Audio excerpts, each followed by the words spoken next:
the temple of Monte Grande, when you look at it, it's like a spiral. And in Andean cosmovision, the spiral is representative to the snake. And the snake is like the underworld. It's your connection to your ancestors. It's connection to those before you, to the past.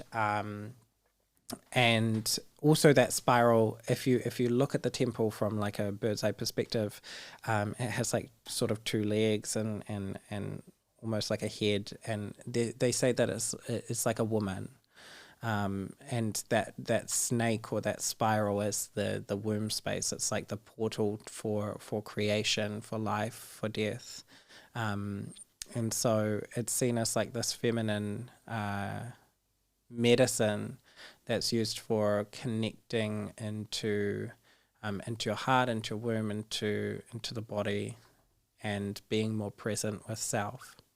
Wow. That's Goes beautiful. deep, yes. That's beautiful. For people who don't, because would you call it a holistic approach? Like if you go to one of those ceremonies looking for some sort of healing or help or support, you would call it holistic, right?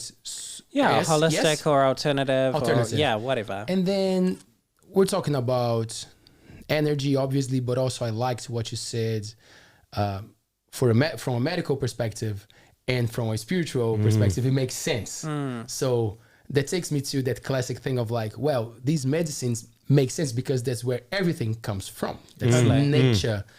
Are we breaking these barriers? Do you think it's something that is evolving and it's getting bigger in our society as a whole, or like the pharmaceutical industry still plays like a massive role in dumbing down the population and not allowing? Because it always sounds like, oh, hippie vibes, you know, like, oh, those hippie people. But no, we're talking about proper things that will make you feel better. It's not just sit down and breathe. Totally. I think that pharmaceuticals have lost the way of actually understanding that indigenous medicines have always been around. They've been around a lot longer than pharmaceuticals have. And there's a lot of benefit in them.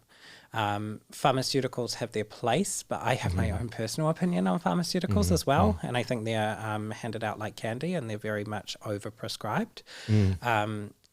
But, you know, I think if we actually took ourselves back to integrating alternative or holistic medicine with Western pharmacology, we would actually find more benefit for our society, for our communities, for individuals, if we looked at it from a holistic perspective. Because before the likes of, say, for example, antidepressants came along, and they had really great sort of readings, let's call it, like they could see that they had like a lot of people were being really well supported from them. Prior to some of those things, we still incorporated things in a holistic perspective, and then they almost were like, oh well, this can be the solution to everything, and they placed this on like the top of a hill